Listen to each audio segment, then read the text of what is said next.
അടുത്ത ടോപ്പിക് എന്ന് പറയുന്നത് സയന്റിഫിക് അഡ്വാൻസിനെ കുറിച്ചും Charles Darwin and the theory of evolution, Victorian conflict and compromise, Victorian literature, അതുപോലെ തന്നെ dramatic monologue, pre Raphaelite poetry, Victorian നോവലിസ്റ്റുകളെ കുറിച്ചൊക്കെയാണ് ഡിസ്കസ് ചെയ്യാൻ പോകുന്നത്. അപ്പോൾ വിക്ടോറിയൻ ഏജ് ആണ് അടുത്തത്. നമ്മൾ റൊമാൻറ്റിക് ഏജ് ഒക്കെ കഴിഞ്ഞു കേട്ടോ. റൊമാൻറ്റിക് ഏജ് ഒക്കെ കഴിഞ്ഞു. വിക്ടോറിയൻ ഏജ് സ്റ്റാർട്ട് ചെയ്യുന്നത് 1837 ഓൺവേർഡ്സ് ആണ്. 1901 വരെ വിക്ടോറിയൻ ഏജ് ആണ്. 1837 സ്റ്റാർട്ടിംഗ് ഫ്രം 1837 ടു 1901. അപ്പോൾ വിക്ടോറിയൻ ഏജിനകത്ത് റാപ്പിഡ് ആയിട്ടുള്ള സയന്റിഫിക് ആൻഡ് ടെക്നോളജിക്കൽ പ്രോഗ്രസ് ഉണ്ട്, സയന്റിഫിക് ഡിസ്കവറീസ് ഉണ്ട്. അതായത് industry, communication, medicine, daily life ഇതെല്ലാം നല്ല രീതിയിൽ ട്രാൻസ്ഫോം ആയിട്ടുള്ള ഒരു ഏജ് ആയിരുന്നു വിക്ടോറിയൻ ഏജ്. ഇൻഡസ്ട്രിയൽ റവല്യൂഷനും എന്ത് ചെയ്തു, ഈ ഇൻവെൻഷൻസും മെക്കാനിക്കൽ ഡെവലപ്മെൻറ്റിനെയൊക്കെ നല്ല എൻകറേജ്മെൻറ്റ് കൊടുത്തു. അങ്ങനെ റെയിൽവേയും സ്റ്റീം എഞ്ചിനും ട്രാൻസ്പോർട്ടേഷനും ട്രേഡും ഒക്കെ ഫ്ലറിഷ്ഡായി. ടെലിഗ്രാഫ് ആൻഡ് പോസ്റ്റൽ സിസ്റ്റംസ് വന്നു, സയൻറ്റിഫിക് തിങ്കിങ് വന്നു. അപ്പോൾ ട്രഡീഷണൽ ആയിട്ടുള്ള ബിലീവ്സിനെയൊക്കെ നാച്ചുറലി ഇത് ക്വസ്റ്റ്യൻ ചെയ്യാൻ തുടങ്ങിയ ആളുകളെല്ലാം മെഡിസിൻ ഇംപ്രൂവ്ഡ് ആയി, health surgery, public health surgery ഒക്കെ അഡ്വാൻസ്ഡ് ആയി. ആസ്ട്രോണമി, ജിയോളജി, ബയോളജി ഒക്കെ നല്ല രീതിയിൽ റാപ്പിഡായിട്ട് ഡെവലപ്ഡ് ആയി. സയൻറ്റിഫിക് അല്ലെങ്കിൽ സയൻറ്റിസ്റ്റുകൾ ട്രഡീഷണൽ ആയിട്ടുള്ള റിലീജിയസ് എക്സ്പ്ലനേഷൻസിനെ, ബൈബിളിനെയൊക്കെ ക്വസ്റ്റ്യൻ ചെയ്യാൻ തുടങ്ങി, എസ്പെഷ്യലി ഹ്യൂമൻ ബീയിങ്സിൻ്റെ ക്രിയേഷനെയും ഹ്യൂമൻ എക്സിസ്റ്റൻസിനെയൊക്കെ. അപ്പോൾ അങ്ങനെ കുറച്ച് പ്രശ്നങ്ങളുണ്ടായിരുന്നു. ഗ്രോത്ത് ഉണ്ടെങ്കിലും അപ്പുറത്തെ സൈഡിൽ സ്ട്രഗിളും കോൺഫ്ലിക്റ്റുകളും ഉണ്ടായിരുന്നു. അപ്പം ഇൻഡസ്ട്രിയൽ റവല്യൂഷൻ കാരണം അർബനൈസേഷൻ വന്നു. അങ്ങനെ സോഷ്യൽ ചേഞ്ച് ഭയങ്കരമായിട്ട് ഉണ്ടായിരുന്നു. അപ്പോൾ ഇതെല്ലാം വിക്ടോറിയൻ ലിറ്ററേച്ചറിലും ലൈഫ് നമ്മൾ കണ്ടു. മെനി റൈറ്റേഴ്സ് എന്ത് ചെയ്തു, സയൻസും റിലിജനും തമ്മിലൊരു കോൺഫ്ലിക്റ്റ് ആയിരുന്നു ഏറ്റവും ഇമ്പോർട്ടൻ്റ് ആയിട്ടുള്ളൊരു പോയിന്റ് കേട്ടോ ഈ ഒരു സൊസൈറ്റിയിൽ, വിക്ടോറിയൻ സൊസൈറ്റിയിൽ. എന്നുവെച്ചാൽ പ്രോഗ്രസ്സും ഉണ്ട്, പക്ഷേ ഒരു സൈഡിൽ ഇതിനെല്ലാം ക്വസ്റ്റ്യൻ ചെയ്യുന്ന രീതിയിലും ഉണ്ടായിരുന്നു. അപ്പോൾ മെയിൻ മടി എന്ന് പറയുന്നത് സയൻസും റിലിജനും തമ്മിലുള്ളൊരു പ്രശ്നമായിരുന്നു. അപ്പോൾ ഈ സയൻറ്റിസ്റ്റുകൾ എന്ത് ചെയ്യും, റിലീജിയനകത്ത് വരുന്ന നമ്മുടെ ബൈബിളിൻ്റെ അകത്തുകൊണ്ട് വരുന്ന നമ്മുടെ ദൈവമാണ് നമ്മളെ ക്രിയേറ്റ് ചെയ്യുന്നുള്ള ആ ഒരു കാര്യത്തിന് ഇവർ ക്വസ്റ്റ്യൻ ചെയ്തു. തിരിച്ചങ്ങോട്ടും വഴക്കായി. അതായത് സയൻറ്റിസ്റ്റുകൾ എന്തായിരിക്കും പറയുന്നത്, എവല്യൂഷനെയും സപ്പോർട്ട് ചെയ്തു ഇവർ. മങ്കീസിൽ നിന്നാണ് നമ്മൾ പരിണാമം ചെയ്തതെന്നുള്ള കാര്യം പറഞ്ഞു. അങ്ങനെ സയൻസും റിലീജിയനും തമ്മിൽ ഭയങ്കര കോൺഫ്ലിക്റ്റ് ഒക്കെ ആയി. ഈ സൂപ്പർസ്റ്റീഷ്യസ് ബിലീവ്സിനെയും ട്രഡീഷനെയൊക്കെ ആര് ക്വസ്റ്റ്യൻ ചെയ്യാൻ തുടങ്ങി, സയൻറ്റിഫിക്കായിട്ട് എന്താ പറയുക, പിന്നെ ടെമ്പറമെൻ്റ് ഉള്ള ആളുകൾ അവർ അതിനെയൊക്കെ ക്വസ്റ്റ്യൻ ചെയ്തു. അങ്ങനെ വഴക്കുണ്ടായിരുന്നു ഒരു സൈഡിൽ. പിന്നെ നമ്മൾ പറയാൻ പോകുന്ന Charles Darwin and the theory of evolution ആണ്. ചാൾസ് ഡാർവിൻ ഒരു ഇൻഫ്ലുവൻഷ്യൽ ആയിട്ടുള്ള ഒരു സയൻറ്റിസ്റ്റ് ആയിരുന്നു വിക്ടോറിയൻ ഏജിൽ. അദ്ദേഹത്തിൻ്റെ തിയറിയാണ് theory of evolution. Famous work എന്താണ്, on the origin of species, 1859 publish ചെയ്തിരുന്ന വർക്ക്. അപ്പോൾ അദ്ദേഹം ഈ ഒരു വർക്കിനകത്ത് പറഞ്ഞതെന്ന് വെച്ചാൽ സ്പീഷീസ് ഗ്രാജുവലായിട്ട് ഇവോൾവ് ചെയ്ത് വരുമായിരുന്നു. അപ്പോൾ അതായത് ഓർഗാനിസംസ് അവരുടെ എൻവയോൺമെൻറ്റിനനുസരിച്ച് എൻവയോൺമെൻറ്റിൽ മാറ്റം സംഭവിക്കുന്നതനുസരിച്ച് അവരും അഡാപ്റ്റ് ചെയ്ത് സർവൈവ് ചെയ്തു. ഈ ഒരു തിയറി ബിബ്ലിക്കൽ അക്കൗണ്ട് ഓഫ് ക്രിയേഷനെ എന്ത് ചെയ്തു, ട്രഡീഷൻ ആ ഒരു ഐഡിയയെ ചലഞ്ച് ചെയ്തു. അപ്പോൾ ഡാർവിൻ്റെ ഐഡിയാസും ഈ ബൈബിളിലുള്ള ഐഡിയാസും തമ്മിൽ ഒരു ഡിബേറ്റായി വിക്ടോറിയൻ സൊസൈറ്റിയിൽ. ഒരുപാട് റിലീജിയസ് പീപ്പിൾ ഇദ്ദേഹത്തിൻ്റെ സയൻറ്റിഫിക് എക്സ്പ്ലനേഷനെ ഒപ്പോസ് ചെയ്തു. അപ്പോൾ സയൻറ്റിസ്റ്റുകളും ഇൻ്റലക്ച്വൽസും ഡാർവിൻ്റെ ഈ ഒരു ഇതിനെയാണ് സപ്പോർട്ട് ചെയ്തത് അവർ. അപ്പോൾ ഡാർവിൻ്റെ തിയറി ബയോളജി, ഫിലോസഫി, സോഷ്യൽ തോട്ടിനെയൊക്കെ ഇൻഫ്ലുവൻസ് ചെയ്തു. അപ്പോൾ സർവൈവൽ ഓഫ് ദ ഫിറ്റസ്റ്റ് എന്നുള്ളൊരു കോൺസെപ്റ്റ് വൈഡായിട്ട് ഡിസ്കസ് ചെയ്തു. എന്ന് വെച്ചാൽ എൻവയോൺമെൻറ്റ് മാറുന്നതനുസരിച്ച് എൻവയോൺമെൻറ്റിലെ ഡേഞ്ചേഴ്സിനെയൊക്കെ ഫേസ് ചെയ്യാൻ പറ്റുന്നവർ മാത്രം ഫിറ്റ് ആയാൽ മതി, അങ്ങനെയുള്ളവർ മാത്രം സർവൈവ് ചെയ്യുന്നുള്ളൂ എന്നുള്ളൊരു ഐഡിയ ഭയങ്കര പ്രശ്നം ഉണ്ടാക്കി. ഓക്കെ.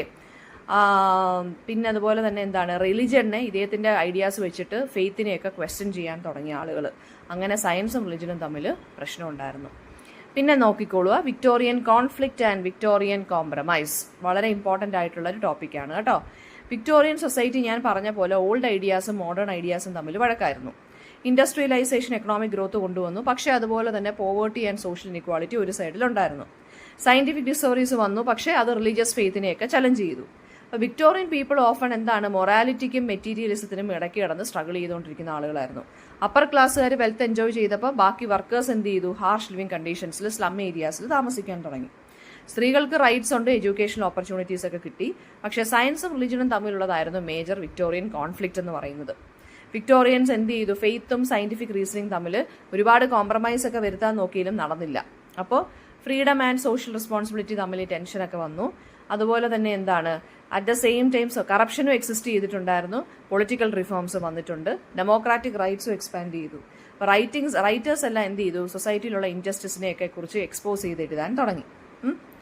അപ്പോൾ പ്രോഗ്രസിനോടൊപ്പം തന്നെ വഴക്കും കാര്യങ്ങളും കോൺഫ്ലിക്റ്റും എല്ലാം ഉണ്ടായിരുന്നു. അപ്പോൾ ഈ വിക്ടോറിയൻ കോംപ്രമൈസ് എന്ന് വെച്ചാൽ ഒന്നുമില്ല, അതായത് ഈ വഴക്കിൻ്റെ ഇടയ്ക്ക് നമ്മളൊരു സ്റ്റെബിലിറ്റി അല്ലെങ്കിൽ ഒരു കോംപ്രമൈസ് കൊണ്ടുവരാൻ ആളുകൾ ശ്രമിച്ചു. അതായത് വിക്ടോറിയൻ ഏജ് എന്ന് പറയുന്നത് ഒരു ഏജ് ഓഫ് കോൺട്രാസ്റ്റ് ആണ്. ഒരേ സമയം ഡെവലപ്മെൻറ്റും ഉണ്ട്, എന്നാൽ അതേ സമയം തന്നെ ഡെവലപ്മെൻറ്റ് ഇല്ലായ്മയും ഉണ്ട്. ഒരേ സമയം സയൻറ്റിഫിക്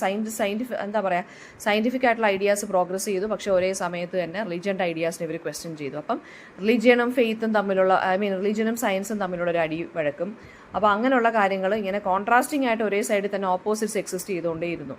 അപ്പോൾ അതാണ് ഈ വിക്ടോറിയൻ കോംപ്രമൈസ്. അതിന് ആളുകൾ എന്ത് ചെയ്യാൻ തുടങ്ങി, ഒരു ബാലൻസ് കൊണ്ടുവരാൻ ശ്രമിച്ചു, പക്ഷേ അത് ഫെയിലായി. അതിനെയാണ് നമ്മൾ വിക്ടോറിയൻ കോംപ്രമൈസ് എന്ന് വിളിക്കുന്നത്. എന്ന് വെച്ചാൽ ഒരു അറ്റംപ്റ്റ് ടു മെയിൻറ്റെയിൻ സ്റ്റെബിലിറ്റി. അതാണ് വിക്ടോറിയൻ കോംപ്രമൈസ്. ഇനി വിക്ടോറിയൻ ലിറ്ററേച്ചർ നോക്കുകയാണെന്നുണ്ടെങ്കിൽ ക്യൂൻ വിക്ടോറിയയുടെ ആ ഒരു റൂളിനെയാണ് നമ്മൾ വിക്ടോറിയൻ ഏജ് എന്ന് പറയുന്നത്. 1837 to 1901 social political scientific changes അല്ലെങ്കിൽ പ്രോഗ്രസ് ഉണ്ടായിരുന്നു. റിയലിസമാണ് ഇമ്പോർട്ടൻ്റ് ആയിട്ടുള്ളൊരു ലിറ്ററി ക്വാളിറ്റി. റിയലിസ്റ്റിക്കലി പോർട്രേ ചെയ്തു സോഷ്യൽ പ്രോബ്ലംസിനെ, പോവേർട്ടിയെ, ഇൻഡസ്ട്രിയലൈസേഷനെ, അല്ലെങ്കിൽ ഇനിക്വാളിറ്റി, റിച്ചും പൂറും തമ്മിലുള്ള ഇനിക്വാളിറ്റിയൊക്കെ അതുപോലെ പോർട്രേ ചെയ്തു റൈറ്റേഴ്സ്. മൊറാലിറ്റി, എത്തിക്കൽ റെസ്പോൺസിബിലിറ്റിയൊക്കെ ഇമ്പോർട്ടൻറ്റ് തീമായി മാറി. പിന്നെന്താണ് പറയുന്നത്, ലിറ്ററേച്ചർ ഇൻസ്ട്രക്ഷന് വേണ്ടിയുള്ളൊരു കാര്യമായിട്ടും അതുപോലെ തന്നെ എൻ്റർടൈനും ചെയ്യാനും തുടങ്ങി. മിഡിൽ ക്ലാസ് പീപ്പിളിൻ്റെ ലൈഫും വർക്കിംഗ് ക്ലാസ് ലൈഫും ഒക്കെയാണ് കൂടുതൽ പോർട്രേ ചെയ്തത് റൈറ്റേഴ്സ്. സയൻറ്റിഫിക് പ്രോഗ്രസിനെ കുറിച്ചും റിലീജിയസ് കാര്യങ്ങളും ഒക്കെ ഇതിനകത്തും പറയുക. ഡ്രമാറ്റിക് മോണലോഗ് ആയിരുന്നു ഒരു മേജർ പൊയറ്റിക് ഫോം. കവിതയ്ക്കകത്ത് വരുമ്പോൾ ഡ്രമാറ്റിക് മോണലോഗ്. വിമൻ റൈറ്റേഴ്സ് ഒരുപാട് പേരുണ്ടായിരുന്നു. വിക്ടോറിയൻ നോവലിസ്റ്റുകൾ എന്ന് പറയുമ്പോൾ ആരൊക്കെയാണ്? ചാൾസ് ഡിക്കൻസ് ഉണ്ടായിരുന്നു, ജോർജ് ഈലിയട്ട്, തോമസ് ഹാർഡി. ഓക്കെ, ഇവരെല്ലാം realism plus emotions plus moral concerns, ഉപദേശം, ഇമോഷൻസ്, റിയലിസം, ഇങ്ങനെയാണ് അവരെല്ലാം എഴുതിക്കൊണ്ടിരുന്നത്. ഇനി വിക്ടോറിയൻ പോയറ്റ്സ് ആണെന്നുണ്ടെങ്കിൽ എന്താണ്, ആ ഒരു ഏജിൻ്റെ ആൻസൈറ്റി, കോംപ്ലക്സിറ്റി, ഇതിനെല്ലാം വെച്ചിട്ടായിരുന്നു ഇവർ കവിതകൾ എഴുതിയിരുന്നത്. അതായത് ഫെയ്ത്ത്, ഡൗട്ട്, സയൻസ്, മൊറാലിറ്റി. നേച്ചറും ഒരു ഇമ്പോർട്ടൻ്റ് ആയിട്ടുള്ളൊരു കാര്യമായി മാറി.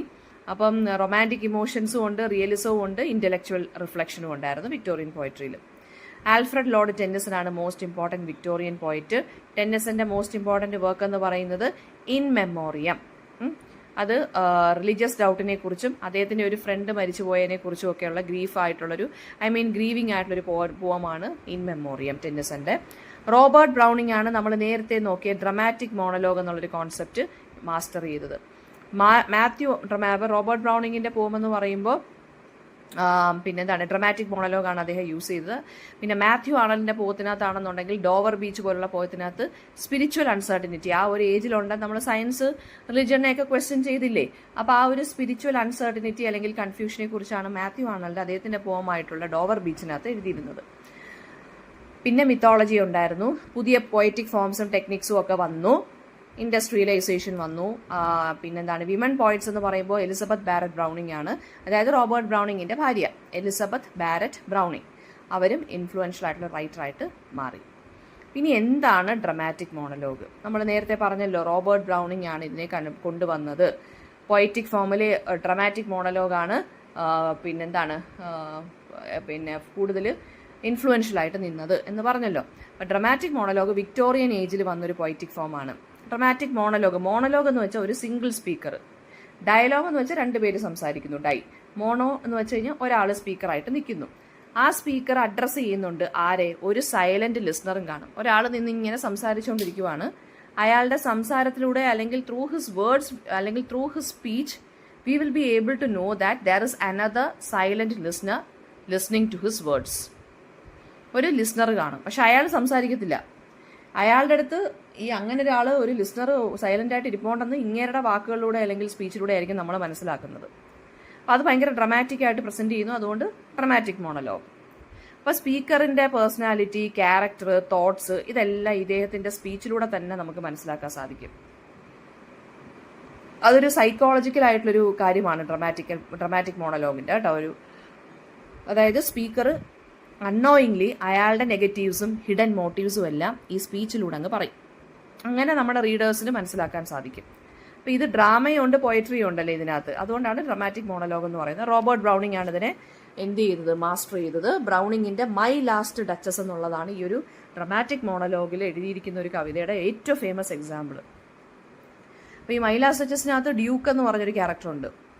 ഡ്യൂക്ക് ഇങ്ങനെ ഡ്യൂക്ക് എന്താണ്, ഒരു വിസിറ്റർ വരുന്നു ഡ്യൂക്കിന് ഒരു രാജ്യത്തെ അംബാസഡറാണ് വിസിറ്ററായിട്ട് വരുന്നത്. അയാൾ ഒരു കല്യാണാലോചനയായിട്ട് ഡ്യൂക്കിൻ്റെ അടുത്തോട്ട് വരുവാണ്. ബിക്കോസ് ഇദ്ദേഹത്തിൻ്റെ ഫസ്റ്റ് വൈഫ് മരിച്ചു ഡ്യൂക്കിൻ്റെ. അപ്പോൾ ഡ്യൂക്ക് എന്ത് ചെയ്യാണ്, ഫസ്റ്റ് വൈഫ് മരിച്ച കാര്യവും ഇയാളുടെ കുറച്ച് പെയിൻറ്റിങ്സും ഒക്കെ കാണിക്കാൻ വേണ്ടി അംബാസഡറിനെ ആർട്ട് റൂമിലോട്ട് കൊണ്ടുവരുന്നു. So duke introduces his dead wife's portrait to this ambassador. പണ്ടത്തെ പഴയ വൈഫിൻ്റെ പോർട്രേറ്റ് പെയിൻറ്റിങ് കാണിക്കുവാണ് അംബാസിഡറിന്. എന്നിട്ട് ഈ പഴയ വൈഫിനെ അങ്ങ് എന്ത് ചെയ്യാണ്, കുറ്റം പറഞ്ഞുകൊണ്ടിരിക്കുവാണ്. ഡ്യൂക്കാണ് കൊന്നതെന്നും അവസാനം നമുക്ക് മനസ്സിലാവുന്നു പഴയ വൈഫിനെ. എന്തുകൊണ്ടാണ് കൊന്നതെന്നും ഉള്ളതെല്ലാം ഇദ്ദേഹം തന്നെ അങ്ങ് റിവീൽ ചെയ്യുവാണ് ഈ അദ്ദേഹത്തിൻ്റെ ഈ ഒരു സ്പീച്ചിലൂടെ. ഓക്കെ, അപ്പോൾ അതാണ് ഡ്രമാറ്റിക് മോണോലോഗിൻ്റെ best example My Last Duchess. ആ ഡ്യൂക്കിൻ്റെ ജലസിയും ക്രൂവൽറ്റിയും ഈഗോയും എല്ലാം നമുക്കിതിനകത്ത് കാണാൻ സാധിക്കും ഈ ഒരു സ്പീച്ചിനകത്ത്. ആൽഫ്രഡ് ലോർഡ് ടെന്നിസണും ഡ്രമാറ്റിക് മോണോലോഗ് ടെക്നിക്സ് യൂസ് ചെയ്തിട്ടുണ്ട്. ഈ ഡ്രമാറ്റിക് മോണോലോഗ് എന്തിനാണ് യൂസ് ചെയ്യുന്നതെന്ന് വെച്ചാൽ എന്താണ്, ആ ഒരു ക്യാരക്ടറിൻ്റെ സൈക്കോളജിക്കൽ എക്സ്പ്ലോറേഷനാണ് അവിടെ ഹാപ്പൻ ചെയ്യുന്നത്. അയാളുടെ ഹിഡൻ മോട്ടീവ്സ്, അയാളുടെ ആ ഒരു സംസാരം മാത്രമേ നമ്മൾ കേൾക്കുന്നുള്ളൂ. അയാളുടെ റീസൺസ്, അയാളുടെ എക്സ്പ്ലനേഷൻസ്, അയാളുടെ മോട്ടീവ്സ് എന്താണെന്ന് എല്ലാം നമുക്ക് മനസ്സിലാവുന്നത്. എന്ന് വെച്ചാൽ ആ ക്യാരക്ടറിൻ്റെ സൈക്കോളജിയാണ് അവിടെ റിവീൽ ആവുന്നത്. ഓക്കെ, പിന്നെ നെക്സ്റ്റ് ടോപ്പിക് എന്ന് പറയുന്നത് pre Raphaelite poetry. Pre Raphaelite poetry എന്ന് പറയുന്നത് 1848 ഒരു ഗ്രൂപ്പ് ഓഫ് പോയറ്റ്സ് സ്റ്റാർട്ട് ചെയ്തതാണ്. പ്രീ റാഫലൈറ്റ് ബ്രദർഹുഡ് എന്നാണ് ആ ഗ്രൂപ്പ് ഓഫ് പോയറ്റ്സിനെ വിളിക്കുന്നത്. PRB എന്ന് നമുക്ക് ഷോർട്ടായിട്ട് വിളിക്കാം. അപ്പോൾ ഈ എന്താണ് ഇവർ ഉദ്ദേശിച്ചതെന്ന് വെച്ചാൽ ആർട്ടിലുള്ള ആർട്ടിഫിഷ്യാലിറ്റി, ഈ അഗ്ലിനെസ്, ഇൻഡസ്ട്രിയെക്കുറിച്ചൊക്കെ എഴുതുന്ന അങ്ങനത്തുള്ള കാര്യങ്ങളെല്ലാം അങ്ങ് റിമൂവ് ചെയ്ത് കളയണം. അതിനൊക്കെ എതിരായിരുന്നു ഈ മൂവ്മെൻറ്റ്. പകരം എന്ത് കൊണ്ടുവരണം, റാഫേൽ എന്നുള്ളൊരു പോയറ്റ് ഉണ്ടായിരുന്നു മെഡിവൽ ഏജിൽ. അപ്പോൾ ആ പോയറ്റ് ഒരു ആർട്ടിസ്റ്റ് ഉണ്ടായിരുന്നു, പെയിൻറ്റർ ഉണ്ടായിരുന്നു. സോ അദ്ദേഹത്തിൻ്റെ ആ ഒരു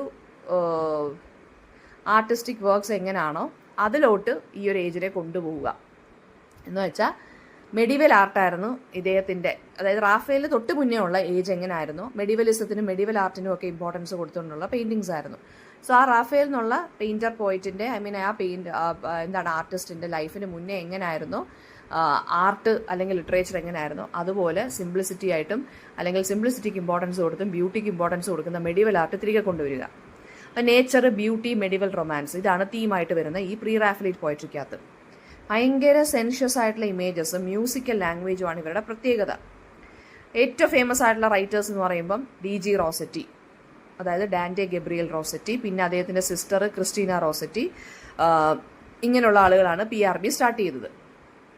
അതായത് പ്രീ റാഫലൈറ്റ് പോയട്രി അല്ലെങ്കിൽ ബ്രദർഹുഡ് സ്റ്റാർട്ട് ചെയ്തത്. Passion, symbolism, artistic beauty. Christina റോസറ്റിയുടെ ഏറ്റവും ഇമ്പോർട്ടൻറ്റ് വർക്ക് എന്ന് പറയുന്നത് ഗോബ്ലിൻ മാർക്കറ്റ് ആണ്. അതിനകത്ത് ഫാൻറ്റസിയും കുറച്ച് ഇൻസ്ട്രക്ഷൻസും ഒക്കെയാണ് ഇതിനകത്തുള്ളത്. ഓക്കെ, അപ്പം മെഡിവൽ ലവ്, റൊമാൻറ്റിക് ലവ് ഇതൊക്കെയാണ് ഇതിനകത്ത് വർക്ക്സിനകത്ത് വരുന്നത്. ഈ മൂവ്മെൻറ്റിൻ്റെ സ്ലോഗനാണ് ആർട്ട് ഫോർ ബ്യൂട്ടീസ് സേക്ക് എന്ന് പറയുന്നത്. എന്ന് വെച്ചാൽ ആർട്ട് എന്ന് പറയുന്നത് നമ്മൾ എന്ത് ചെയ്യണം, അതായത് പിന്നെ എഴുതുന്നത് അല്ലെങ്കിൽ വരയ്ക്കുന്നത് ആയിക്കോട്ടെ, എന്തോ ആയിക്കോട്ടെ, ലിറ്ററേച്ചർ ആൻഡ് ആർട്ട് എന്തോ ആയിക്കോട്ടെ, അത് ബ്യൂട്ടിഫുൾ ആക്കി മാറ്റുക. ആർട്ടിൻ്റെ എയിം എന്ന് പറയുന്നത് എന്താ പറയുക, to present something beautiful, art for beauty's sake എന്നുള്ളതാണ് ഇവരുടെ ഒരു സ്ലോഗൻ എന്ന് പറയുന്നത്. ഭയങ്കര വിഷ്വൽ ഡീറ്റെയിലിംഗ് ആയിരിക്കും കേട്ടോ, പോയമാണെന്നുണ്ടെങ്കിലും പെയിൻറ്റിംഗ് ആണെന്നുണ്ടെങ്കിലും. അതാണ് ഇവരുടെ ഒരു പ്രത്യേകത എന്ന് പറയുന്നത്. ഇനി അടുത്തത് വിക്ടോറിയൻ നോവലിസ്റ്റ്. വിക്ടോറിയൻ നോവലിസ്റ്റ് എന്ന് പറയുമ്പോൾ വിക്ടോറിയൻ ഏജിലുള്ള നോവൽ റൈറ്റേഴ്സ് ആരൊക്കെയാണെന്ന് നോക്കാം. അപ്പോൾ golden age of English novel എന്നാണ് വിക്ടോറിയൻ ഏജ് അറിയപ്പെടുന്നത്.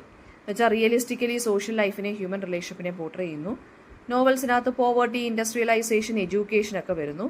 ചാൾസ് ഡിക്കൻസ് ആണ് ഏറ്റവും ഫേമസ് ആയിട്ടുള്ള റൈറ്റർ. അദ്ദേഹമാണ് സോഷ്യൽ ഇൻജസ്റ്റിസിനെ കുറിച്ചും ചൈൽഡ് എക്സ്പ്ലോയിറ്റേഷനെ കുറിച്ചും ആ സമയത്ത് നടന്നുകൊണ്ടിരുന്ന ബാലവേലയൊക്കെ ചെയ്യിപ്പിക്കുന്ന കുട്ടികളുടെ ജീവിതത്തിനെ കുറിച്ചൊക്കെ ഇദ്ദേഹം എഴുതിയിട്ടുണ്ട്.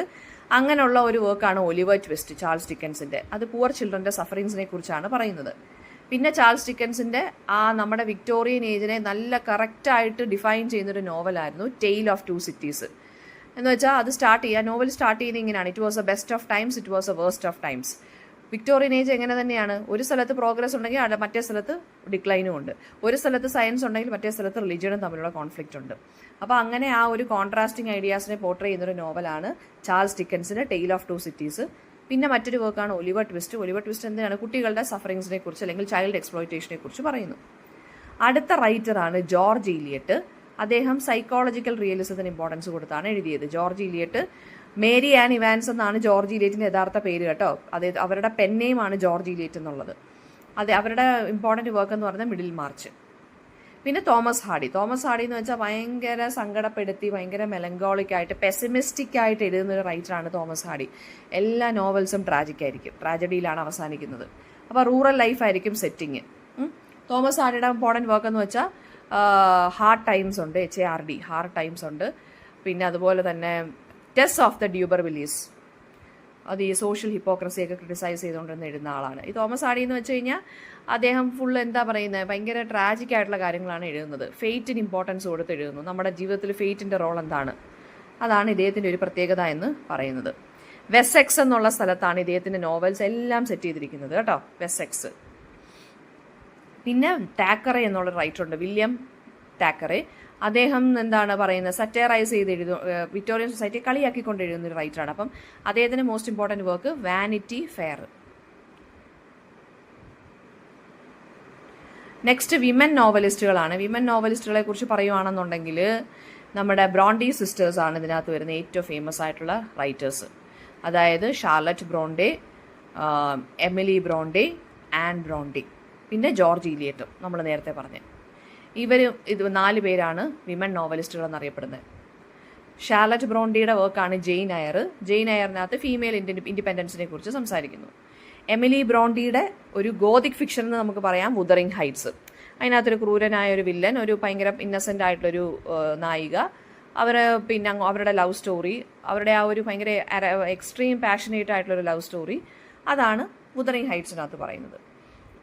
ആൻ ബ്രോണ്ടിയുടെ പിന്നെ വർക്കും ഉണ്ട്. ആൻ ബ്രോണ്ടിയുടെ വർക്ക്സിനകത്ത് എന്ന് പറയുന്നത് സ്ത്രീകളുടെ സ്ട്രഗിൾ, മൊറാലിറ്റിയാണ്. പിന്നെ നമ്മുടെ ആരാണ്, ജോർജ് ഇലിയറ്റ്. ജോർജ് ഇലിയറ്റിൻ്റെ യഥാർത്ഥ പേരെന്താണ്, മേരി ആൻ ഇവാൻസ്. പെൻനെയിമാണ്, അതായത് അവർ ആണുങ്ങളുടെ പെൻനെയും വെച്ചിട്ടായിരുന്നു അക്സെപ്റ്റൻസിന് വേണ്ടി, ഒരു റൈറ്ററിന് അക്സെപ്റ്റൻസ് വേണമല്ലോ, അപ്പോൾ അതിന് കിട്ടാൻ വേണ്ടി ആണുങ്ങളുടെ പെൻനെയും വെച്ചിട്ടാണ് ഇവർ എഴുതിയത്. അതുകൊണ്ടാണ് hence she choose A name George Elliott. Okay. പിന്നെ ഇലിയറ്റിൻ്റെ നോവൽസിനകത്ത് എന്താണ്, സൈക്കോളജിക്കൽ റിയലിസം ഒക്കെ വരുന്നുണ്ട്. ഈ സ്ത്രീകളുടെ വിമൻ നോവലിസ്റ്റുകൾ കൂടുതലും ജെൻഡർ റോൾസിനെയൊക്കെ ചലഞ്ച് ചെയ്തുകൊണ്ടൊക്കെയാണ് എഴുതിയത്. ഡൊമസ്റ്റിക് ലൈഫിനെ, മാരേജ് ഒക്കെ തീംസ് ആയിട്ട് വന്നു. പിന്നെന്താണ്, പേട്രിയാർക്കൽ സൊസൈറ്റിയെ ക്രിട്ടിസൈസ് ചെയ്തുകൊണ്ടിരുന്നു. ഫീമെയിൽ എഡ്യൂക്കേഷൻ, ഫീമെയിൽ ഇൻഡിപെൻഡൻസിന് ഇമ്പോർട്ടൻസ് കൊടുത്തു. അങ്ങനെയൊക്കെയാണ് ഇവർ എഴുതിക്കൊണ്ടിരുന്നത് കേട്ടോ. പിന്നെ ഓസ്കർ വൈൽഡ്. ഓസ്കർ വൈൽഡ് എന്ന് പറയുമ്പോൾ major writer of the late Victorian പീരീഡിൽ വരുന്ന ആളാണ്. ഈസ്തെറ്റിക് മൂവ്മെൻറ്റിൻ്റെ ആളാണ് ഇദ്ദേഹം. He believed in art for arts sake. എന്നുവെച്ചാൽ ആർട്ട് എന്ന് പറയുന്നത് എന്താണ്, ടു ക്രിയേറ്റ് സംതിങ് ബ്യൂട്ടിഫുൾ, അതിന് വേണ്ടി മാത്രമുള്ള കാര്യമാണ്. ഓക്കെ. പിന്നെ ബ്യൂട്ടി, സ്റ്റൈൽ ആൻഡ് ആർട്ടിസ്റ്റിക് പ്ലഷറിന് ഇമ്പോർട്ടൻസ് കൊടുത്തു. പിന്നെന്താണ്, അദ്ദേഹത്തിൻ്റെ famous novel the picture of Dorian Gray beauty, corruption, മൊറാലിറ്റിയെക്കുറിച്ച് പറയുന്നു. എന്താണ്, വിക്ടോറിയൻ ഹിപ്പോക്രസി, ആർട്ടിഫിഷ്യൽ മാനേഴ്സിനെയൊക്കെ സറ്റയറൈസ് ചെയ്തിട്ടാണ് ഇദ്ദേഹം പറഞ്ഞിട്ടുള്ളത്. പിന്നെ എന്താണ് ആർട്ട് ഫോർ ആർട്ട്സ് സേക്ക്, അല്ലെങ്കിൽ ആ മൂവ്മെൻറ്റ് എന്താണ്? ആർട്ട് ഫോർ ആർട്ട്സ് സേക്ക് എന്ന് വെച്ചാൽ ഒരു ഈസ്തെറ്റിക് മൂവ്മെൻ്റ് ആയിരുന്നു 19th സെഞ്ചുറിയിലുള്ള. എന്ന് വെച്ചാൽ ആർട്ട് എന്ന് പറയുന്നത് should exist for beauty alone, അത് മാത്രമേ ഉള്ളൂ ആർട്ടിൻ്റെ ജോലി. ആർട്ടിസ്റ്റുകൾ, അതായത് നമ്മൾ പെയിൻറ്റിങ് ആണെങ്കിലും കവിതയാണെങ്കിലും കഥയാണെങ്കിലും ചുമ്മാ ആവശ്യമില്ലാതെ ആളുകളെ ഉപദേശിക്കാൻ വേണ്ടി ഉള്ളതല്ല. ആർട്ടെന്ന് വെച്ച് കഴിഞ്ഞാൽ ആളുകൾക്ക് എൻജോയ് ചെയ്യാനോ എൻ്റർടൈൻ ചെയ്യാൻ വേണ്ടി മാത്രമുള്ളൊരു കാര്യമാണ്, അല്ലാതെ ഉപദേശമൊന്നും അതിനകത്ത് വരരുത്. അതാണ് ആർട്ട് ഫോർ ആർട്ട്സ് സേക്ക് എന്ന് പറയുന്നത്. Literature shouldn't teach morality. Okay. ബ്യൂട്ടിയും ആർട്ടിസ്റ്റിക് പ്ലഷറും ആയിരിക്കണം ആർട്ടിൻ്റെ ഗോൾസ് എന്ന് പറയുന്നത്. അപ്പോൾ ഇത് ഈ വിക്ടോറിയൻ ഏജിലുള്ള മൊറാലിറ്റിക്ക് ഒരു അടിയായിപ്പോയി ഈ ഒരു മൂവ്മെൻറ്റ്. വിക്ടോറിയൻ ഏജിൽ എന്തുവാ, മൊറാലിറ്റിക്ക് ഇമ്പോർട്ടൻസ് കൊടുത്ത് ഉപദേശങ്ങളായിരുന്നു ഫുള്ള്. അപ്പോൾ അതിനെതിരെയാണ് ഇത് കൊണ്ടുവന്നത് ഈ ഒരു movement, art for arts sake. അപ്പം വോൾട്ടർ പേറ്റർ, ഓസ്കർ വൈൽഡ്, ഇവരൊക്കെയാണ് ഈ ഒരു മൂവ്മെൻറ്റിൻ്റെ ആളുകളെന്ന് പറയുന്നത്. സ്റ്റൈല്, എലഗൻസ്, സെൻഷ്വാലിറ്റി ഇമ്പോർട്ടൻസ് കൊടുത്തു. പിന്നെ ഡെക്കറേറ്റീവ് ബ്യൂട്ടിക്ക് ഇമ്പോർട്ടൻസ് കൊടുത്തു. ആർട്ട് എന്ന് പറയുന്നത് പൊളിറ്റിക്സിൽ നിന്നും മൊറാലിറ്റിയിൽ നിന്നും ഇൻഡിപെൻഡൻ്റ് ആയിട്ട് മാറി നിൽക്കണം എന്നാണ് ഇവർ പറഞ്ഞത്. ഓക്കെ. എന്നാലേ ആർട്ടിസ്റ്റുകൾക്ക് എന്ത് കിട്ടത്തുള്ളൂ, റൈറ്റേഴ്സിനും ഒക്കെ ഫ്രീഡം, എഴുതാനുള്ളൊരു ഫ്രീഡം കിട്ടത്തുള്ളൂ.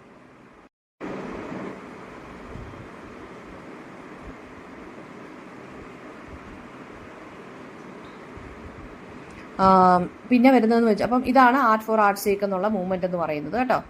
പിന്നെ നെക്സ്റ്റ് ഓസ്കർ വൈൽഡ് ആണ്. ഓസ്കർ വൈൽഡ് എന്ന് പറയുന്നത് ഗ്രേറ്റസ്റ്റ് കോമിക് ഡ്രമാറ്റിസ്റ്റ് ആണ്. വിറ്റ്, സറ്റയർ, വളരെ ബ്രില്യൻ്റ് ആയിട്ട് ഡയലോഗ്സ് എഴുതുന്ന ആളായിരുന്നു ഓസ്കർ വൈൽഡ്. അദ്ദേഹത്തിൻ്റെ നാടകങ്ങളാണ്, പ്ലേസ് ആണ് കൂടുതൽ എഴുതിയിട്ടുള്ളത്. PLAYS, place.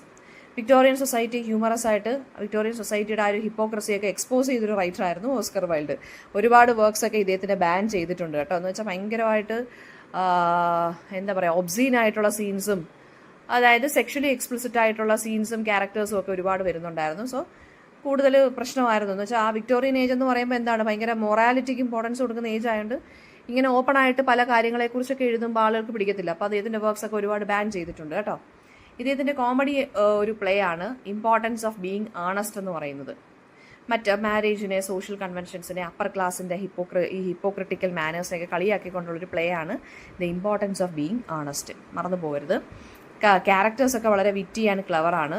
Another important work എന്ന് പറയുന്നത് ലേഡി വിൻറ്റർമിയേഴ്സ് ഫാൻ. അത് മൊറാലിറ്റി, സോഷ്യൽ ഗോസിപ്പിങ്ങിനെ കുറിച്ച് പറയുന്നു. പിന്നെ ഐഡിയൽ ഹസ്ബൻഡ് എന്ന് പറഞ്ഞൊരു വർക്കുണ്ട്, അതിനകത്ത് പൊളിറ്റിക്സിനെ കുറിച്ച് പറയുന്നു. അപ്പം അദ്ദേഹം എന്താണ്, ഒരു കോമഡി ഓഫ് മാനേഴ്സിൻ്റെ ഒരാളാണ് ആര്, ഓസ്കർ വൈൽഡ് എന്ന് പറയുന്നത്. ഡയലോഗ്സ് ഒക്കെ ഭയങ്കര ഹ്യൂമറസ് ആയിട്ടുള്ള ഡയലോഗ്സ് ആണ് കേട്ടോ, എൻ്റർടൈനിങ് ആയിട്ടുള്ള ഡയലോഗ്സ് ആണ്. പിന്നെ അപ്പോൾ ഇതാണ് ഓസ്കർ വൈൽഡിൻ്റെ പ്ലേകളെന്ന് പറയുന്നത്. അപ്പോൾ British literature 2 theory portions almost എല്ലാം നമ്മൾ കംപ്ലീറ്റ് ചെയ്തിട്ടുണ്ട്. Next we are heading on to എന്താ പറയുക, മറ്റേ മേജർ വർക്ക്സിലോട്ട് നമുക്ക് പോവാം അടുത്ത ഓഡിയോസിലോട്ടൊക്കെ.